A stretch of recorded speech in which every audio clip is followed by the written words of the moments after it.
आठगड़ स्वाभिमान एकता मंच पक्षर आठगड़ विजु पट्टनायक कल्याण मंडप ठारे 12 वर्ष पूर्ति अवसर में स्वाभिमान दिवस पालन सह एक आलोचना चक्र अनुष्ठित हो जाइछि। गत 2009 मसीह आठगड़ विधायक रणेंद्र प्रताप स्वाईंकर टिकेट कटिबा परे से एही मामला को नहीं सुप्रीम कोर्ट रे चैलेंज करी मामला जीतिथिबारु सेबेठारु एही दिनटी को स्वाभिमान दिवस भावे स्वाभिमान एकता मंच पालन करुछि।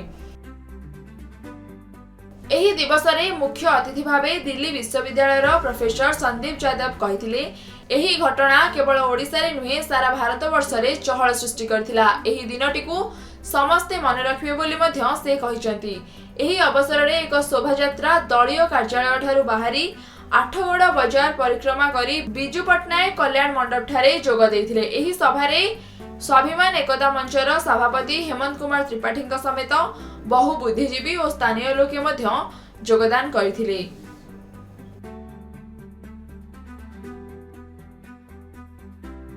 और आपका परिचय? संदीप यादव, मैं दिल्ली यूनिवर्सिटी में प्रोफेसर हूँ। स्वाभिमान दिवस के प्रोग्राम आया थे, उस प्रोग्राम बारे में क्या बोलेंगे?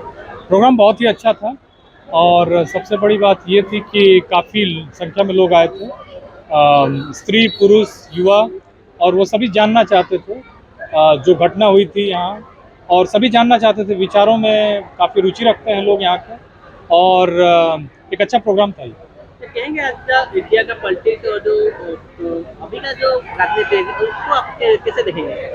देखिए, जो अभी की पॉलिटिक्स है वो पॉलिटिक्स बेसिकली सरकार केंद्र में और स्टेट में आपकी बीजू जनता दल की है, मान लीजिए स्टेट में बीजेपी की है।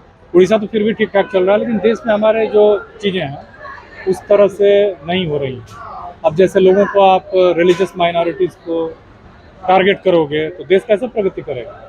हिंदुत्व एक ऐसी फिलॉसफी है, ऐसा दर्शन है जो हिंदू सुप्रीमेसी की बात करता है, जो हिंदुओं के की श्रेष्ठता की बात करता है। आप किसी के साथ श्रेष्ठता का भाव रख के कैसे दोस्ती निभा सकते हैं? मान लीजिए आप दो दोस्त हैं और आप एक अपने को हमेशा श्रेष्ठ समझिए और आप सोचिए कि बगल वाला आपका जूता उठाएगा, आपके छोटे छोटे काम करेगा। कुछ डर में 2-3 साल दोस्ती चलेगी, लेकिन वो 3 साल बाद रिवोल्ट करेगा ही करेगा। वो अगर आप मान लीजिए आप रिपोर्टर हैं और कैमरामैन के साथ दुर्व्यवहार करते हैं, जूनियर समझते हैं, एक्चुअली सम्मान देना होगा। कोई भी रिलेशन, चाहे पति पत्नी का हो, चाहे देश में जनता और शासक का हो, वैसे भी ये लोकतंत्र है। वहाँ हमको एक दूसरे के साथ बड़ा संवेदनशील और उस तरह से ट्रीट करना होगा लोगों को। तो मुझे लगता है कि एक बड़े वर्ग को, जैसे एग्जांपल लेता हूँ मैं, मुसलमानों के साथ, क्रिश्चियंस के साथ जो भेदभाव हो रहा है ये ठीक नहीं है। भेदभाव से प्रगति नहीं होगी। दूसरी बात मैं एग्जांपल लेता हूँ मणिपुर का। वहाँ जो 6 महीने से हो रहा है, उससे भी आप यहाँ के लोकल राजनीतिज्ञों से पूछिए कि उनकी जो सरकार है वो बीजेपी को क्यों सपोर्ट करती है। 6 साल अगर वही उड़ीसा में होता तो क्या फिर भी सपोर्ट करते?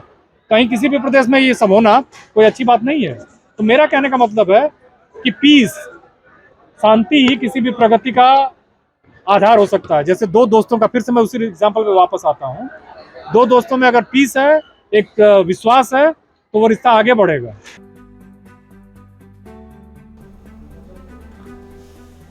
Bureau report, Sunstar TV.